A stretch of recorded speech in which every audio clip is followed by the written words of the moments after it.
Welcome. We're back for another edition of Soda City Jams. We're here tonight with the Water Kickers, also known as Kelley and Brodie Porterfield. Welcome. Thanks for having us. Of course. We're happy to have you guys. So, how long have you guys been an official duo? Yeah, I think we kind of pinned it down to 2018. Sounds right. Yeah. About 4 years. So, yeah. 4 years. Okay, that's awesome.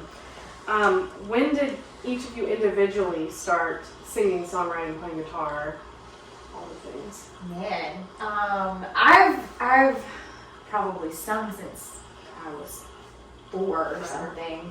Been singing in churches for a long time, writing songs right after that, and then figured I should learn how to play guitar to support these two things that I really like doing. And now I really like guitar, so it all worked out.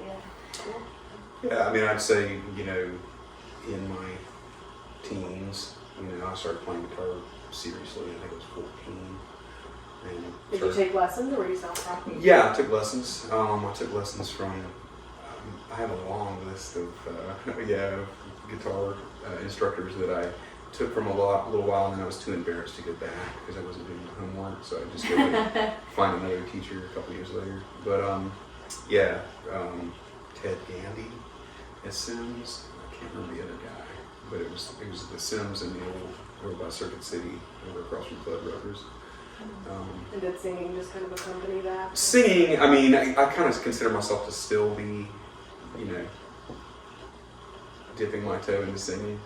I consider myself a guitar player probably, but I like singing, but that was one of those things that was like coming out of my shell for the last few decades. Okay, that's funny because you have an amazing voice. And then what about you, Kelley? Were you self-taught or did you take guitar lessons? I took maybe 3 or 4 lessons from 3 different teachers, and but mostly self-taught. That's awesome. Yeah. Everybody's different. Like some people, they're very traditional and they know nothing about music and they got it. And a lot of people take lessons, very normal and encouraged. And then some people just teach themselves and read books and it's different. So, and both of you teach guitar, is that right? Mm-hmm. And you teach vocal lessons as well. And, that's right. Okay, cool. And how long have you been teaching? I've been at Freeway for 5 years, and I taught a little from home before that. So. Okay. Yeah, and to be honest with you, I've only taught a few students in my guitar playing history here and there over the years. Although I've taken some on, but not from John. I don't want to take any. Right. None of his students. Yeah. So I don't teach as much, but that's something that I'm kind of pursuing lately. Yeah. It's a good way to learn. You also taught bass a little bit. Yeah, I taught some bass to a guy, and so I enjoy it.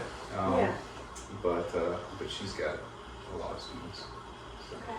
Do you have more guitar or more vocals, or is it just a mixture? Yeah, I would say it's a pretty even mixture. I have some ukulele students too, and I'd say it's pretty even. Okay. As far as that goes.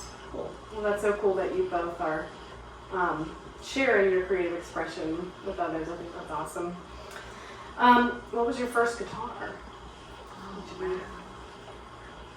I got a guitar when I was 6, but I was too young to realize the groove therein. Yeah. So my first guitar was a Kramer 200 ST with a Floyd Rose and a locking tremolo. And almost exactly like what you hear me playing now. Nice. It was a pretty interesting guitar, but metal. I kind of came out of the hair metal era, so it was a natural first guitar, I guess. Cool. Like something in Warren D. Martini's closet or something like that. I think I had an off-brand acoustic called Peel. That was the brand name, Peel. All right. It was not a very it was a good starter guitar, right? But I quickly got a new one. Yeah. Well, it's kind of like how you don't want to teach your 15-year-old how to drive in a brand new BMW. Exactly. Yeah. Ease them into the BMW. Yeah. I guess some people people let their 15-year-olds start that way, but right. common sense wise, they're just gonna wreck it. So you describe, I was looking on your Bandcamp and I've been listening to you guys' music, and you describe your the Water Kickers as folk Americana, right? Or folk rock, something like that. Okay. Folk's a funny word with me. I mean, it's, folk is kind of an anti-commercial concept in a way, right? So sometimes I folk, but people know what you mean when you say folk these days. Right. So I think as far as communicating our sound. Yeah. We started out mostly acoustic guitars and have recently ventured into both of us playing through amps occasionally, and I play a little banjo, and we just kind of try to mix it up a little more than just your typical, maybe a little more focus on harmony than what something you might call rock or whatever. Right. But I mean, there's a lot of harmony in rock, obviously. But I'd say probably the most specific identifier of our music is we're both songwriters, and we both meaningful lyrics and and then the song kind of goes around good melodies, and our common ground is our enthusiasm for reacting. Well, I don't know. Maybe I don't want to speak for you, but sort of living the lives that we all live, and kind of taking that and just an interesting process of turning that into a piece of art. relatable. Yeah, hopefully, I guess. But just I guess what I'm saying is that's where we overlap the most. We don't we have a lot of influences that we like, but just the fact that we like liking it is I guess maybe that's most central. absolutely. When you get those meaningful lyrics down, like you said, the song, the music will come. The lyrics are the part that when you're playing a song live or for us, everybody can tell those lyrics are that's where the work went in, and that's start with that, and then the music will come. So absolutely. Yeah, I like a lot of powerful instrumental music or I find a lot of instrumental music powerful for sure. But I think lyrics, it's almost like you have a little bit more. You can go to I'm sure we've all had the experience of you go to a museum and it's some abstract art. You've got a person with you that says, "I could have done that." It's like that, and it's I think the music part, you can get away with the abstract nature of melody and all that, but you're committing. Once you start using language that we all use every day, right, to something a little bit more. It calls for more care, I think, absolutely, than just willy-nilly, absolutely, newly solos and stuff, right? Exactly. Yeah. How's that for throwing you? rhymes together. No, I know exactly what you mean. And knowing that it's we're using the same syntax or whatever as people walking on. They might not care what the chords are, but they know what you mean when you talk about the mood. Yeah, or whatever. exactly. No, that makes perfect sense. Yeah. I remember asking. There was some silly '90s song, and I asked my dad when I was younger. I was like, "What does this song mean?" And he was like, "Nothing. The word. It's just rhyming words thrown together." And about that particular song, he was right, and I'm desperate because I am the person I appreciate the type of music you guys do, because I always look for the meaning in things. I'm always thinking what does that mean? Where did that come from? And then there are certain songs that are, like you said, just kind of willing. Yeah, this rhymes and that rhymes. Not everything, but there are certain things. It's catchy. There's always an aspect of it that's catchy, but when it gets too ambiguous, it starts to feel it's like you're looking for meaning that might not be there. Yeah, and then it's just like a conspiracy theory. Exactly. Yeah. And that's not to discount songs that are just audibly beautiful, right, on their own without the lyrics. But it's definitely more, for me, and not for everyone, but for me, more engaging when you connect with the lyrics and the melody and the instrumentation around it. Absolutely. Yeah. But when you're kind of connecting with something audibly and then you hear a lyric that just strikes you wrong and you're like, that is cheesy, or that is just now I can't, sometimes that will deter me from listening. You can put so many chorus pedals on a guitar, and that's kind of cheesy and it might offend people, but there's certain phrases using the English language that people are just going to click. I can't forgive that, or whatever. But yeah, that's a really good point. I'm the same way. If I hear that one thing that I'm like, ugh, I'm liking it up till now. And I can't even listen to the thing, I it. know. We're Yeah. so pretentious. We are so pretentious. Music rewards pretension, I think. So you two are married, obviously. How long did you think of starting a musical group together? Like, was it when you were dating that you had the inspiration to do that? I mean, we're both musicians here, and I just kind of fall together naturally. Or Yeah, I mean, we've played previous to dating. Right. In groups that have intersected. Gotcha. We've played songs together and Yeah, definitely. I mean, so you already had a feel for each other's musical style and everything like that. The local I'd band, say so. Slim Pickens, Mhm. we are definitely mutual friends with them, and yeah, I mean, and whatever. with John, we've Whatever. shared Yeah. stages with each other, and have ended up playing on each other's songs even before we were dating. So Okay, yeah, that's awesome. I mean, easy progression right into Yeah. Yeah. It's I just it seemed natural that we wouldn't avoid doing that. We were like, we're gonna date and get married, and we're gonna play some music separately. That's right. We gotta keep these parts of our lives completely Well, who apart. wouldn't? Yeah. You know, people would be coming up to you like, "How come you guys are doing something together?" Like, people would inevitably be wondering that. Yeah. Exactly. So. yeah. It is. Oh, sorry. Go ahead. I don't know what I was going to say. It's a very intimate thing, sharing that much of our lives together, for sure. I mean, we play church music together. We play our music together that we write, and we live together. Yeah, we spend a ton of time together. Yeah, and so it's in a way, a relationship that is both working relationship and a marriage, and it's kind of cool. We see a lot of each other. I have this theory about harmonies where, if you get close to a person when you sing harmonies, you're almost naturally going to be monitoring better, right? Yeah. Because you get the tone of the person that you're matching right next to you. So, I think that developed into, and this might not make sense or whatever, but I'm going to go for it. This, concept, I don't know if you remember talking about this, but we were joking around about having a stage set up where we face each other, and then the mic comes over the other person's shoulder. So it's trapped, I like that. I big think that's a great idea. we're all wrapped up, It's all But I about mean, defying the status quo. Exactly. Yeah. I Exactly. think that'd be awesome.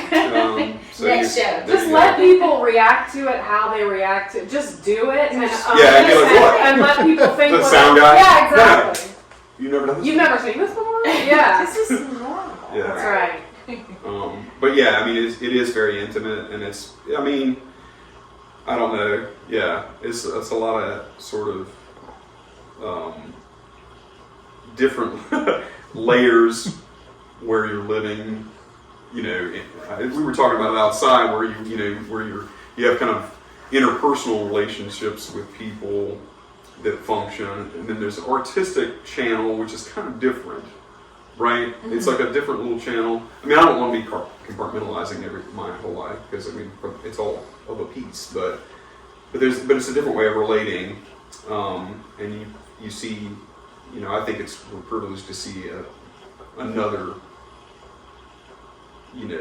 color level of each other. And, yeah. 'Cause you don't Well, it's see like, each other what we write were- together. yeah. That's A little, another Yeah. level of depth, And Well, really, the it's- writing. I mean, we play together, but I mean, the writing, We're working on writing together more. I put it this way, it strikes me how much we'll collaborate on. Lyrics are just hard to collaborate on. They're very hard. Mhm. We do have some pieces that we've done that, but we have a lot that we've just written and been And like, then- hey, We're gonna play this together. Yeah. Yeah. So that's actually a perfect segue into my next question, which is the two singles you have out right now on Bandcamp, Losing Attitude and All You're Blessed With Now, which is as recent as January of last year, is that right?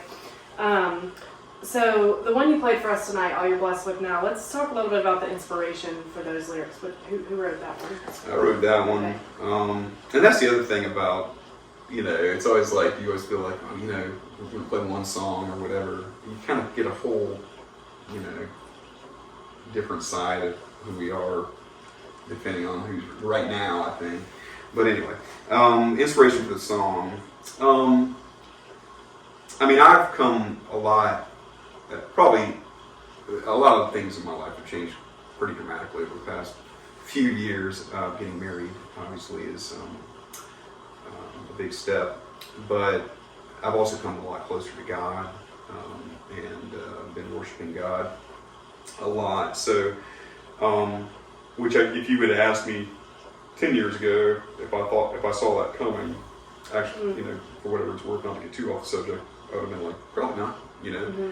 But I kind of got hooked by the word and just that, and so that's found its way into a lot of my writing, and so there's some of that language, obviously, in the title and everything, is over my shoulder, and I kind of feel like God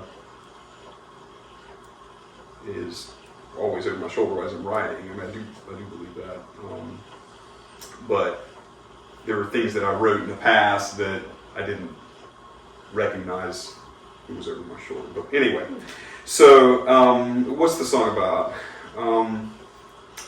I mean, really, I don't want to, take, kind of let the air out of the balloon, but really it's just kind of a reminder, perhaps, to yourself, or, as I wrote it, I think I was probably, to some extent, trying to remind myself, or the listener, just to, cheer up, it could be worse. Look on the bright side. I've lived long enough, that as everybody in this room has, to look back and see times when you're like, man. Come a long way. Yeah, and you see how fortunate you were 10 years ago that you did when you were in the midst of it. You're like, oh, this is terrible, or whatever. You know what I mean? So there's just kind of like that. It's sort of like a little time machine for your mind that, so you can kind of, hopefully it gives people a chance to, just think about the ways that they're fortunate now and who they might want to thank for that. Something I like love that. It's a beautiful song. Music, lyrics, and music, all of it. It's really beautiful. Thanks, yeah. And thanks for being vulnerable about that. Was that vulnerable? No! Well, no, it's great. I love that. I appreciate you sharing that. Did you put some like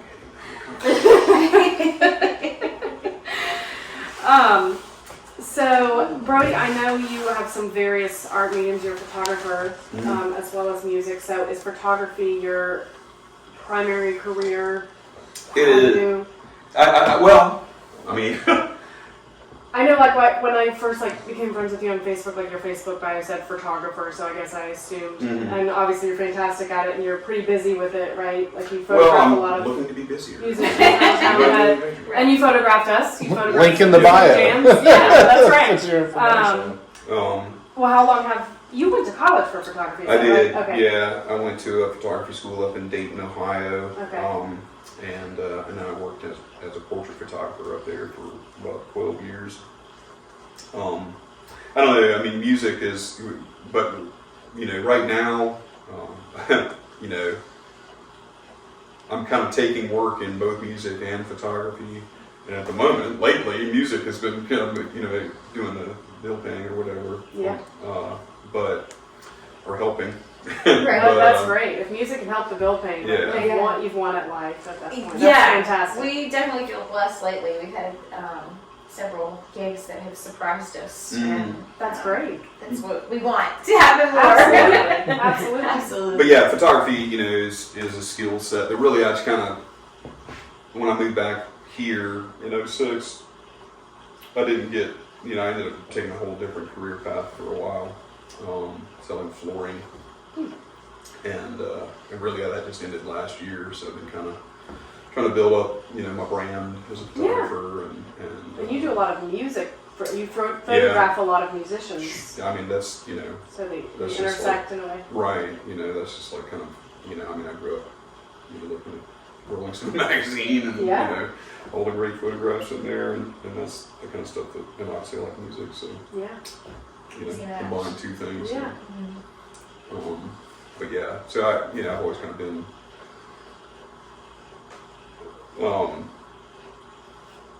I've always kind of been artsy, I guess, you know, Yeah. whether it be music Absolutely. or something, drawing or. You guys make quite the versatile couple. You're versatile in your own right, and then you come together, and you have a lot going on together too. And you also have other art mediums. You like to cook, and you have your cooking blog as well.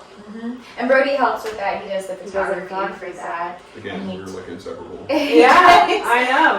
The sandwich, the sandwich Yeah. sandwich The article. sandwich. Well, what were we saying about we were so pretentious again? Sandwiches. That's right. But yeah, he's definitely helped a lot with that. That really came from me wanting to both write more. I was an English major, like everybody else in America, and never found a job writing until like 2 years ago. I started writing copy for dentists and orthodontists, and Oh, that's great. yeah, and that's been great. But then a cooking blog hired me, or it was actually an orchard in Minnesota. Our dog. And then they decided to stop doing recipes, and so we decided that it was something we enjoyed doing together, and Started started our own. Yeah, and it's still, in progress. We're still trying to figure out how to do that and make money off of it, which so far we've $0. Right. But you One got day. some eyes on it. But there's some eyes on it. I love the 12 Days of Christmas thing that you did. Yeah, I yeah. was looking at every one. I thought it was real cool. And Yeah, we're hoping to do more stuff like that where you're not just cooking and just celebrating something. You understand why you're doing this. Yeah. So. Your cooking blog is unique in that, I typically don't, I love to look up recipes. I don't always like reading 75 paragraphs before the recipe. But yours is unique in that you provide some backstory, but it's just enough where it's actually interesting, and I want to read the exposition, and then you do get to the recipe quickly. You're not telling your entire life story. I just feel like every cooking blog just tells their entire life story before they get to the recipe. Yes. But yours is unique in that you do tell a story, but you keep it short enough to where it's intriguing, and then the recipe's right there too. So I like the way it's set up. Yeah, I try I think it's kind of like there's just so much kind of self-publishing culture now. right. And some, if And someone's plus the your- clickbait of right. And if your mom, if Susie down the street has a cooking blog and her mom is reading it, maybe Susie's mom does want to hear about how her kids love this recipe, But if you have a really popular cooking blog in the general public, they don't know your family, you know what I mean? Absolutely. But with you, you will write one very intriguing paragraph that's actually important to the recipe. It's actually very relevant. Yeah. I don't actually do enjoy reading it. Yeah, we try to keep it, especially lately, we were like, let's keep it short, because we want it to be about the food, and, we want people to look at these pictures of this delicious food and then go, I can make that, Yeah. And we want to kind of empower people in that way, so you don't have to go out to eat, you can do this at home, Yeah. But we love going out to eat also, so we're hoping eventually to get into some interviews with Yeah, whatever. restaurants and stuff. That would be really cool. I think that'd be awesome. But yeah, we're enjoying that. I've always loved cooking, but I've never thought of a way to kind of work it into what we consider part of our job or our Yeah, another thing if you'd asked me 10 years ago if I'd be participating in a food blog, probably not. But I think we just kind of, I don't know, we're sort of I remember having a conversation with you before we even got married, where you're like, I just want to be the ideal person. I just want to come up with the idea and be run with this, and then come up with another idea, have some coffee and. Right. And, so we're both kind of like that. I need we to just adventure enjoy. myself. Yes. Yeah. Yes. We just kind of enjoy coming up with little things and trying to make them roll. So, so we're, musicians who talk about food and what else do we do? Photography. And photograph food. Yeah, and teach. And eat it and teach. Yeah, jack of all trades, Yeah. both of you. Well, I think Well, Dance. you know, if you ask us to like fix a refrigerator, definitely not. Yeah. Everybody has Pick their up thing. the phone and you know, Everybody's- that's right. Yeah. Well, I think the Celebration Kitchen is very topical and relevant and Thank great.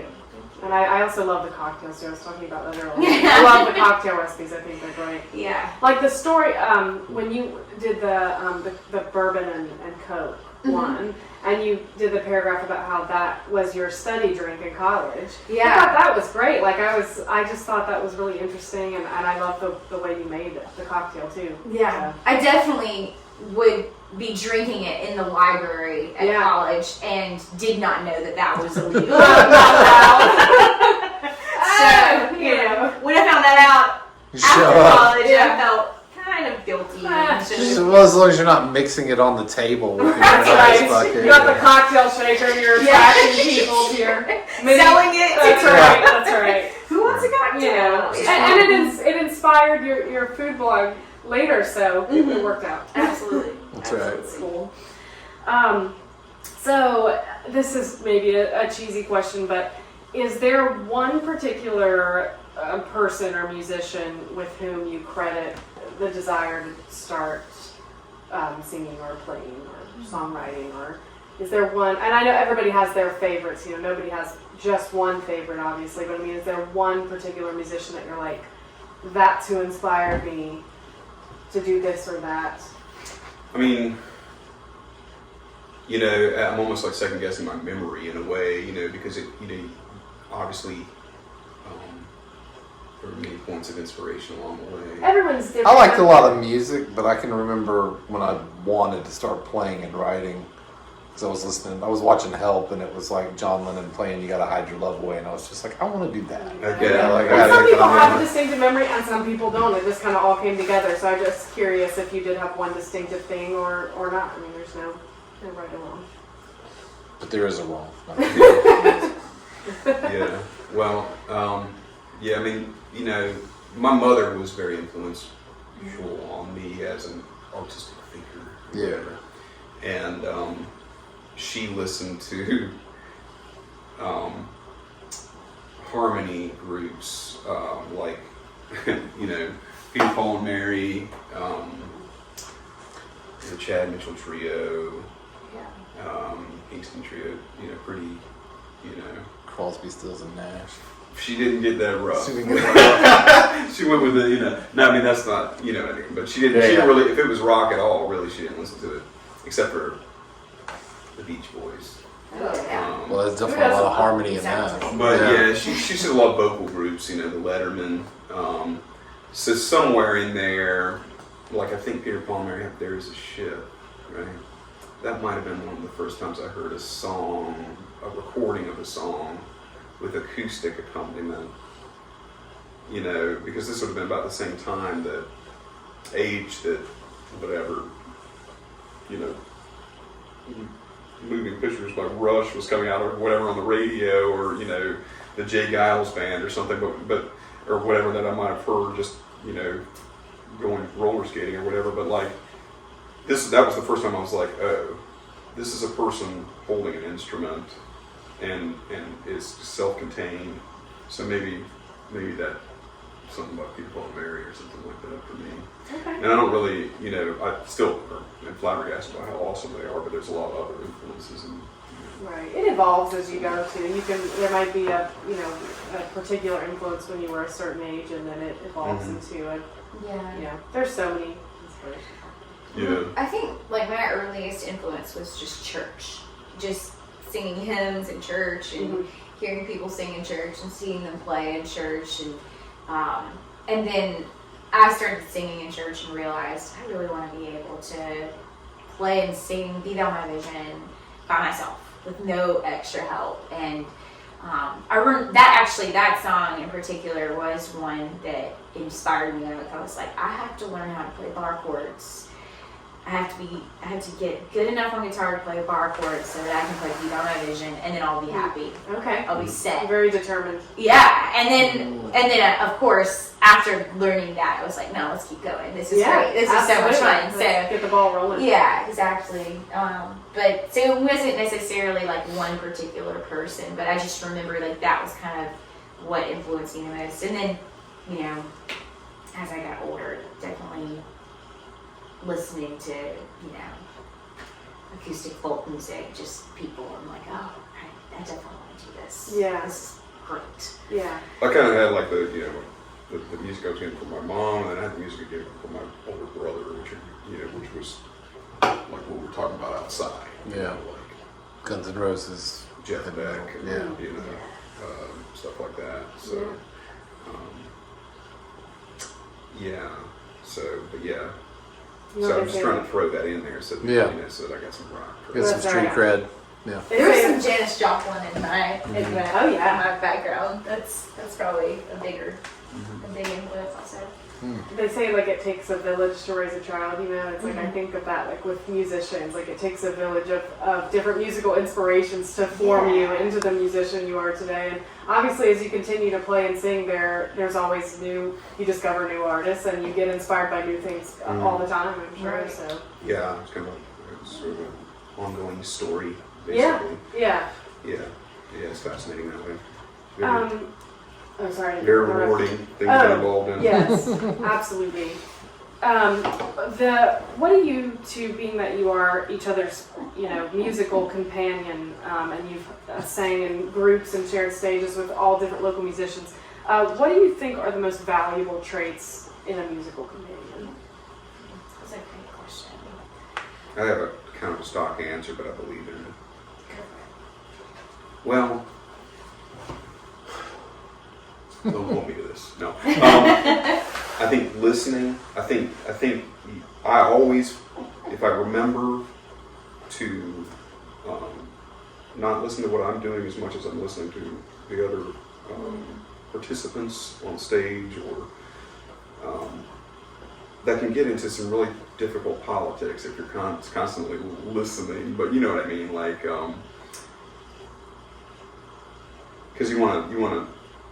You might want to lead on a song as well, but you're still, I think listening and also, I know it's kind of cliche, but true, is if I get up there and I remember to try, it's kind of, you have to get yourself out of the way, for me anyway. Mm-hmm. So I'll just looking for any trick to get myself out of the way, probably is what it really comes down to. So really it's like some kind of reverse narcissism. No, but I mean, it's like, if you're trying to truly make the other participants shine, it works out pretty well, I think. You know what I mean? Because then you don't overplay, you don't over think what you're playing. Right. So I think it benefits obviously the interpersonal situation with the person you're collaborating with, but I also think it makes for better music typically. But there is some music that's made in argumentative environments, like we were talking about, whatever, Izzy Stradlin's career or whatever. He just walked in the room. It's my fault. I bumped Still it. recording? Yeah, it's still recording. You sure? Yes. I can see it. Just don't know how to put it back on. The thing's all bent. I got it. You got it. It's okay. Technical difficulties. We'll edit that. We're going part to out. take a brief pause at this moment. We will definitely Should I edit. turn on the other or whatever we're doing? Is there I think we're gonna do it. sear it? Yeah, it's gonna get something. I can sear Hold it this. outside. You don't want me to. I mean, it doesn't matter. Is that where you think you have it? Right. I don't know. I just don't want it to fall with me. Okay. Okay. Wah, wah, wah. What about you? What are your most valuable traits in a musical companion?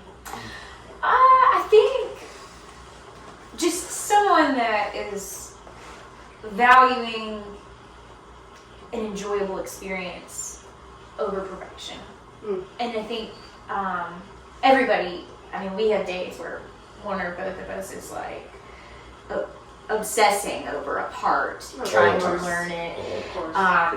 But I think the days that we are both able to set that aside and kind of just be like, this is an enjoyable experience, and are able to just enjoy each other and enjoy the sound, it's great. I mean, I actually, a few weeks ago we played All in Dog Green, and it was great because I felt really bad. I felt terrible. As just like not feeling good that day.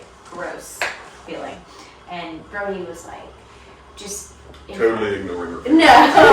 No, he just absolutely Practicing my was, scales. checking on me, but he also just kept saying, like, we're just gonna have a good time. It doesn't really matter. Like, it's gonna be great. It doesn't matter that you're not feeling well. No, it doesn't matter if we don't play perfectly, Right. but what matters is we're gonna have a good time and we're gonna enjoy it, and that's gonna make it good in the first place. And I think losing sight of that makes people get burnt out, and I definitely struggled with that, just like practicing so hard that at some point I'm like, I don't like this anymore, I can't do it. And I think that, you know, we keep each other balanced in that way. Just one or the other of us is usually in a like, it's okay, let's just enjoy it. And we have to just remind each other, just being willing to be patient with each other in that. And yeah, I mean, I'm pretty good at, you know, I'm trying to think of a way to, you know, to being kind of like a dramatic crybaby, really, like, or something like that. But you know, no. not, But I mean, I like music a lot, and I value it, and maybe I lean on it, you know, for some kind of, well, you know, too much or something sometimes. But and so I'll be a basket case while we're rehearsing, and then sometimes she'll be a basket case or whatever. What? Occasionally neither of us are. yeah. But you support one another. Yeah, absolutely. And I think, you know, I definitely, the pacing is nice because we're married, we're busy, we're working other jobs. So we see each other in all of that, and we're not in any rush to like, we have to get this done by Friday. You know, we kind of push each other enough, but we know each other's limits. So I think that's nice, is that, and you don't get that in usual music companionships, because, you know, I've been in other bands where it's not, where people are generous. they don't know what you're in the middle of. But they don't know what you're going through or where you're at. So this is definitely a lot easier in that way, that we're kind of living life together. So music is part of that. It's not like putting a demand on that, if that makes some sense. Yeah, absolutely. I mean, the perfectionism thing, I think, is, you know, like, I feel like I grew up in an outward culture, and also, you know, like my family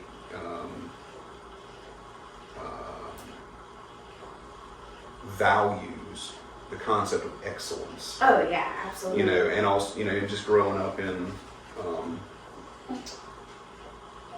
during the time that I grew up, you know, you know what I mean? Like, it's just like, whatever.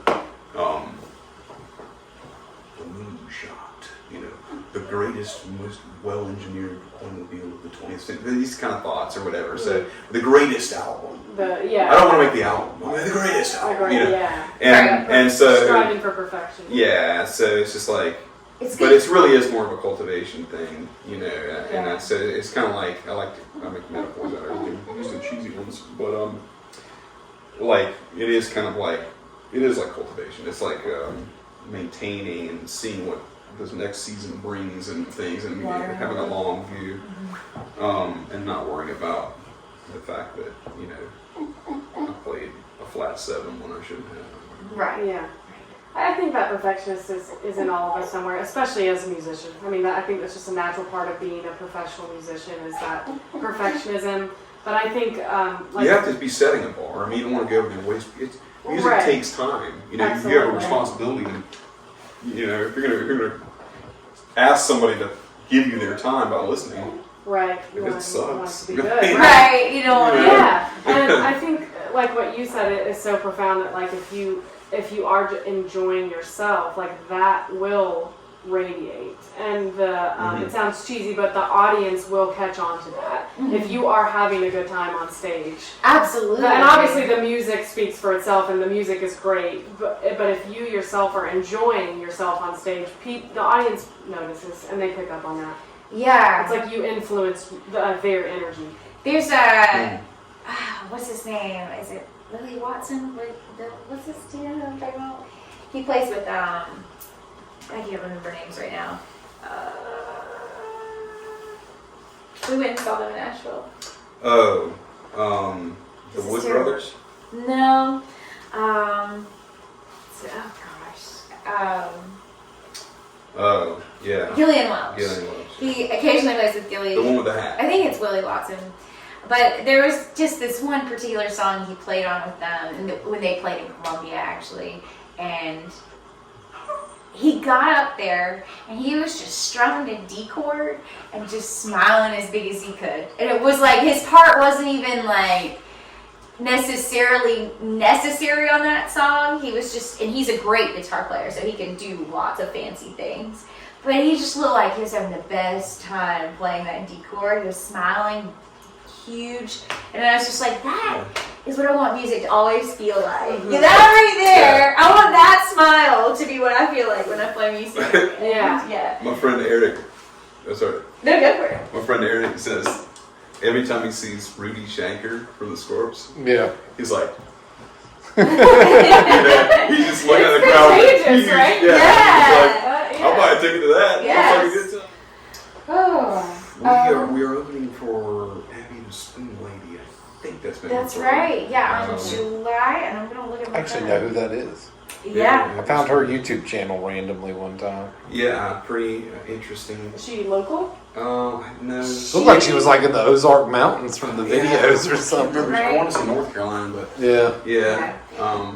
She is just famous from playing spoons just so well. Yeah. She's great at it. She has a whole like routine, so you should look her up. But Nice. Yeah, or maybe somebody posted on Facebook and I found her that way or something. I can't Yeah. remember. Spoons and like hotel, those, I don't know, this are technically called, but like those hotel ringer bells. Yeah. Like the Okay. front desk. Yeah, I know But they're all in exactly different what pitches. Yeah. and Oh, stuff. that sounds cool. Yeah. It's pretty amazing. So on July 14th, we're opening for her at Uncle Fester's. Yeah. Oh, cool. And Slim Pickens is Slim playing Pickens there. playing. Cool. And then I guess we have a gig at Angry Fish coming up. Mm-hmm. And Lang Owen's got a CD release coming up. Sorry, I'm not trying to talk over you. who does? It's just Lang Owen. Yes, that's right. Lang Owen. Yeah, Lang Owen's CD release is. We're interviewing him on Friday. Perfect. Okay, there you yeah. go. Yeah. Unless Hey, he's, Lang. Hey, Lang. So on June 18th, that's when we'll be hanging out with Lang at Curiosity Coffee. Cool. yeah. I have to come to that. That sounds awesome. Yeah, and his writing's so incredible. Oh, it is. We just listened to his album last week, and it's very, very interesting and unique and Yeah. great. So I know he worked really hard on it. Well, we will definitely tag all those events and let everybody know what you have coming up and promote all your things. The music, All your things. the music, the photography, and the cooking. We'll Mhm. put links to it all That's the name of our company, actually. The music, the photography, and the cooking. with the Porterfields. .com. So thank you so much for being here today. Thanks for having us. This was great. Yeah. Yeah, appreciate it. We thank you so In much your for, house. for Yes. doing- Yes. Thank you for being in your Yes, house. yeah. Thank you for being That's here. right. Thanks for jamming with us, guys. Absolutely. Thanks, sir. Thank you for jamming with us. Is that Yeah, what I you said said? that. Yeah, I know. That's awesome. Heard it. Yeah. That's okay. Say it one more time. Thanks for jamming with us. There you go. Get There an you emphatic go. one.